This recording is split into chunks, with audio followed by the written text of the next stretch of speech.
Picture this, a perfect crispy potato chip, golden, light, irresistible. But how does this come from this, a muddy, ordinary potato pulled from the ground? The answer isn't simple. It's a journey through one of the most advanced food factories in the world, with hundreds of machines, thousands of quality checks, and decades of food science, all engineered for one perfect crunch. Today, we're taking you inside the complete journey from farm soil to store shelf. Every step, every machine, every decision. Let's begin. Before any factory, there's the farm. And not just any potatoes will do. Chip manufacturers need special varieties bred specifically for this purpose. Potatoes like Lady Rosetta, Saturna, Hermes, or Russet Burbank. Why these? High starch content means better crispiness. Low sugar levels prevent unwanted browning during frying. It's potato genetics engineered for perfection. Farmers plant these specialized varieties using precision agricultural machinery, and then they wait. It takes 90 to 120 days for the potatoes to mature underground. During this time, farmers carefully manage irrigation, fertilization, and pest control to ensure uniform, high-quality tubers. When harvest time arrives, massive mechanical harvesters move through the fields, lifting tons of potatoes per hour. These machines gently dig beneath the soil, separate potatoes from vines and dirt, and load them directly onto trucks. After harvest, potatoes enter climate-controlled storage facilities kept at precise temperatures to prevent sprouting and sugar accumulation.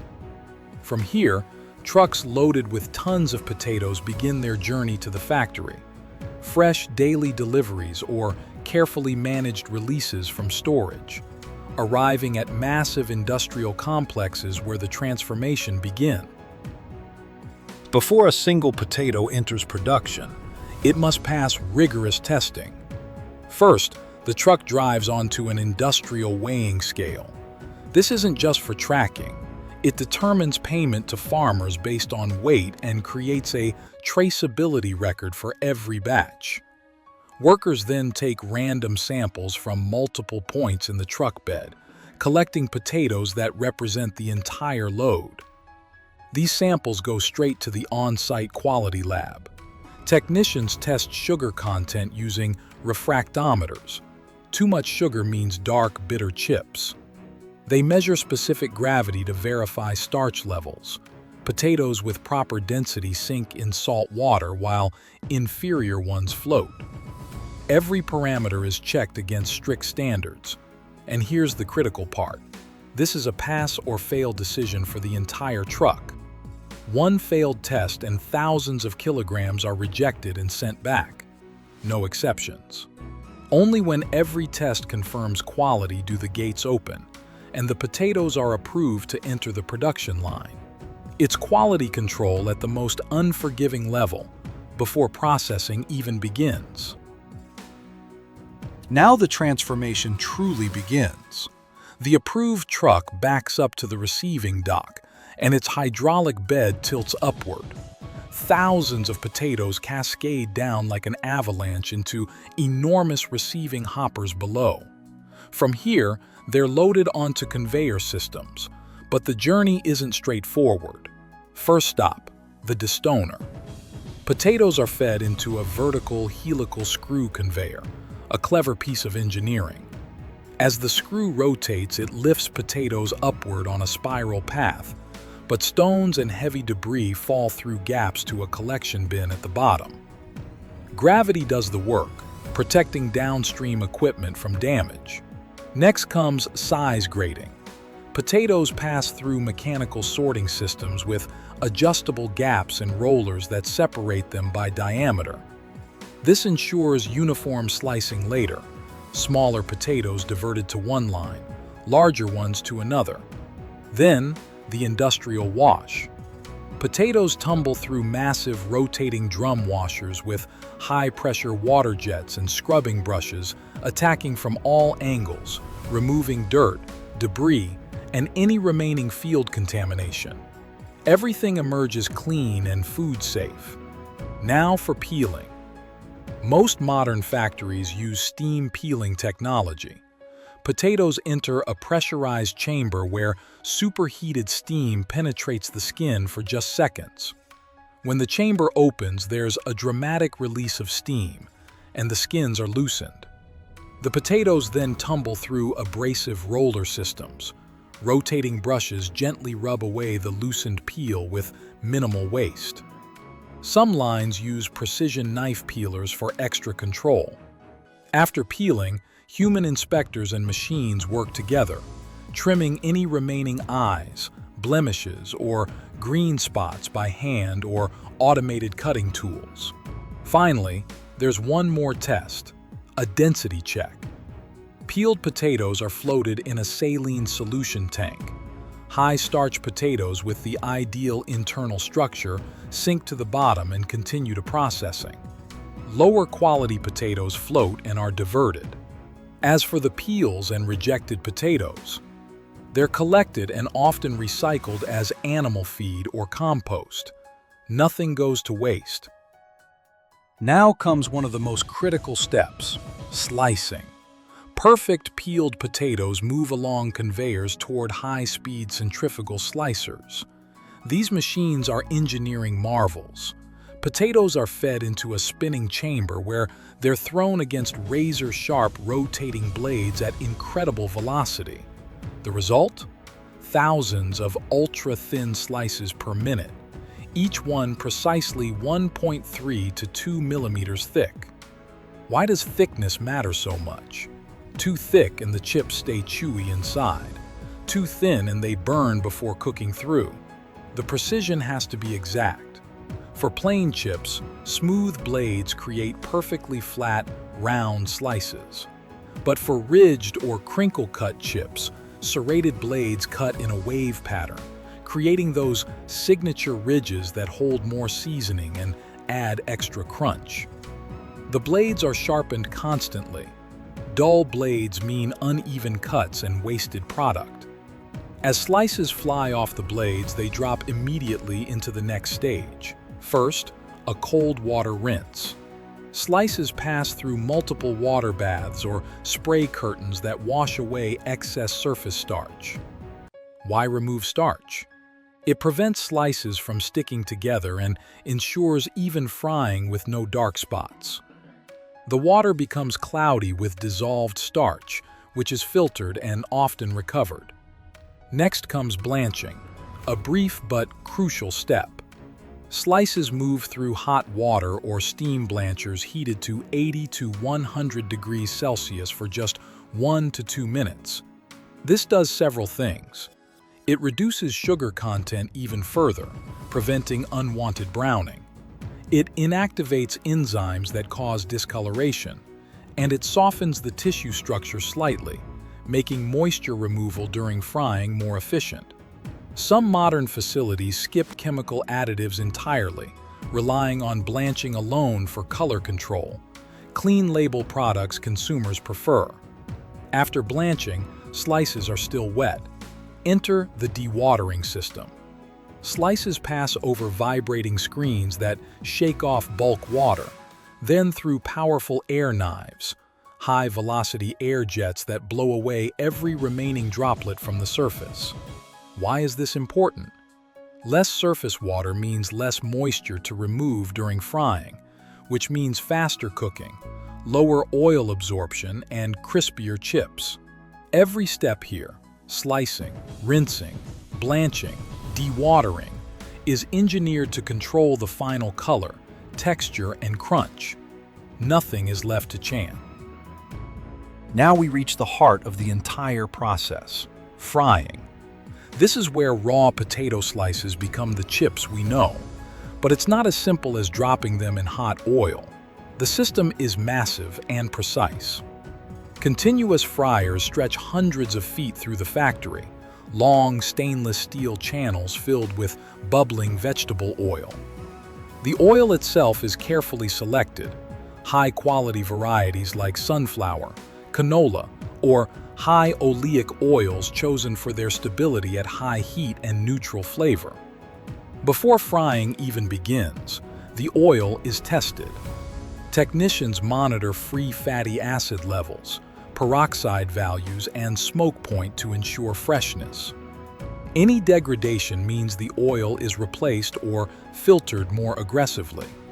Temperature control is everything. The oil is held at exactly 350 to 375 degrees Fahrenheit. That's 180 degrees Celsius. Too hot and chips burn. Too cool and they absorb excess oil and turn soggy. Digital sensors monitor temperature continuously across multiple zones, and automated systems adjust heating in real time. The slices enter the fryer and immediately the transformation begins. Water inside the potato, still present even after dewatering, rapidly heats up and flashes into steam. You can see it, violent bubbling as steam escapes from every slice.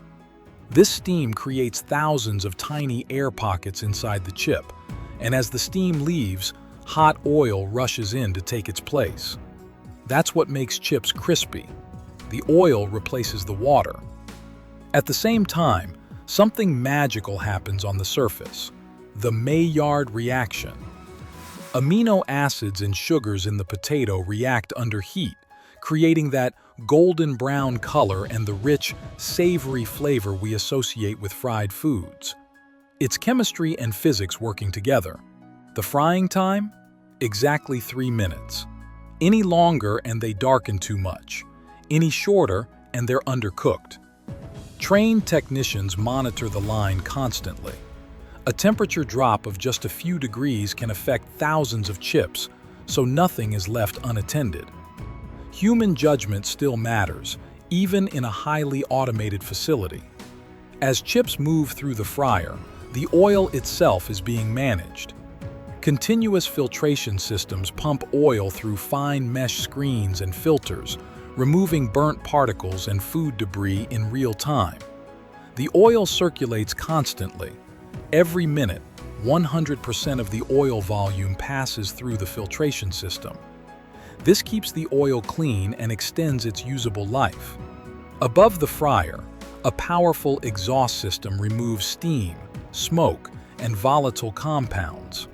This prevents oil from becoming rancid and maintains air quality in the factory. Some systems even recover heat energy from the exhaust to preheat incoming oil. Nothing wasted.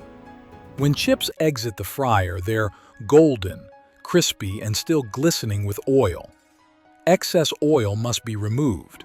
First, vibrating screens shake off bulk oil, which drains back into the fryer. Then, high-velocity air knives blow away remaining surface oil. Some facilities use centrifugal de-oiling machines that spin chips at high speed, using centrifugal force to fling off excess oil, reducing fat content and creating a lighter, less greasy product. What emerges is the finished chip, golden, crispy, perfectly cooked. The magic moment is complete. Hot chips can't be seasoned immediately. First, they need to cool. Chips move along extended cooling conveyors where ambient air gradually brings them down to room temperature. This cooling phase isn't just about temperature, it's where the texture permanently sets. The crispy structure formed during frying solidifies as chips cool, locking in that perfect crunch. Rush this step and you get inconsistent texture and poor seasoning adhesion. Once cooled to the right temperature, chips enter the seasoning system. This is where plain chips become the flavors we love. The heart of seasoning is the rotating drum tumbler, a giant cylinder that spins continuously. As chips tumble gently inside, seasoning powder rains down from overhead dispensers positioned above the drum. For classic salted chips, it's just fine flake salt, about 1 to 2% by weight. But for flavored chips, the seasoning is far more complex. Barbecue blends with paprika, garlic, and smoke flavoring. sour cream and onion with dry dairy powder and herbs, cheese flavors with real cheese powder and natural flavorings.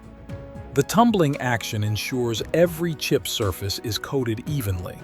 No bare spots, no clumping. The rotation speed, seasoning feed rate, and drum angle are all calibrated precisely for uniform distribution. And here's the versatility. By changing the seasoning mix, one production line can create hundreds of different flavors, from simple sea salt to complex regional varieties sold around the world. Some factories even apply multiple seasoning layers for premium products. The seasoned chips emerge ready for the final quality checks. Before any potato chips leave the factory, they face multiple layers of inspection. First comes automated sorting. Seasoned potato chips pass under high-speed optical inspection systems, equipped with cameras and sensors, scanning every single chip in milliseconds. These systems detect defects, burnt spots, folded potato chips, clusters stuck together, irregular shapes, anything outside specifications. When a defect is detected, precisely timed air jets blast the offending potato chip off the main conveyor into a reject bin. It happens so fast the human eye can barely see it. Next, metal detection.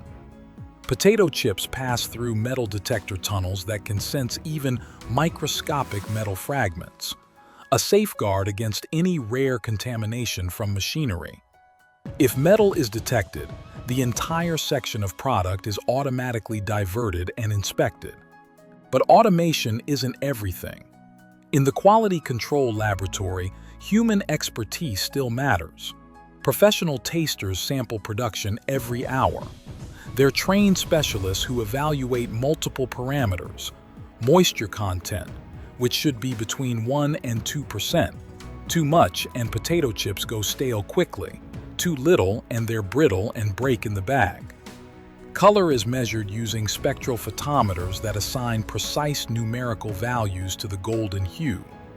Texture is analyzed: the break resistance, the crunch sound, the mouthfeel. Every batch is compared against the standard. If anything is off, even slightly, production adjustments are made immediately. Flavor consistency is tested. Does this batch taste exactly like the last 1,000 batches? Tasters compare side by side. It's obsessive attention to detail, because once these potato chips are packaged and shipped, there's no second chance.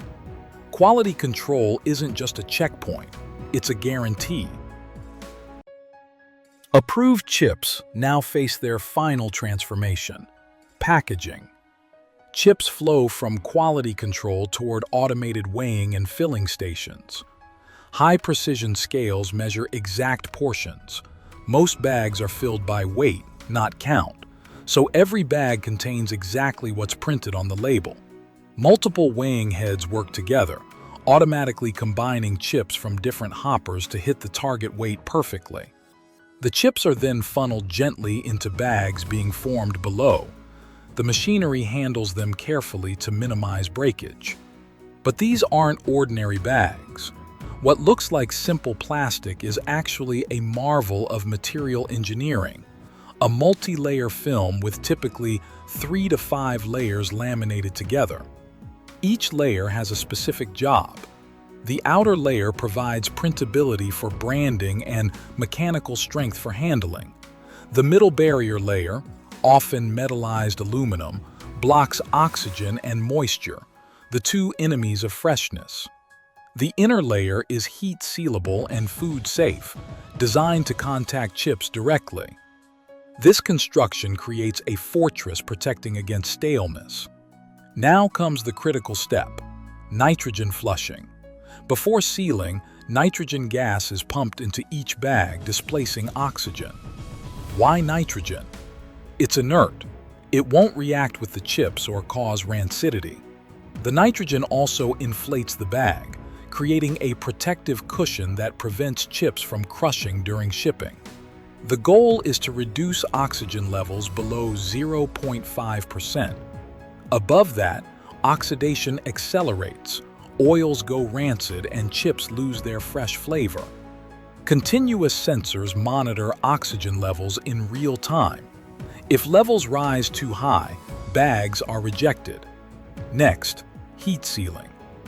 The top of each bag passes through heated jaws that melt the inner layers together, creating an airtight seal. The seal must be perfect. Any weakness and oxygen leaks in over time. Automated date coding stamps production dates and batch numbers onto each package for traceability. But the process doesn't stop there. Random bags undergo seal integrity testing. They're placed in vacuum chambers or pressurized to detect even microscopic leaks that could compromise freshness during the weeks-long journey to store shelves. Failed seals are rejected immediately.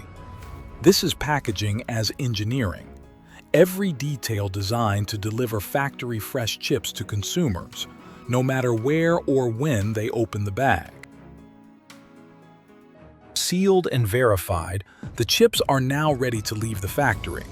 But first, they need to be prepared for the journey. Finished bags move along conveyors to automated case packing systems.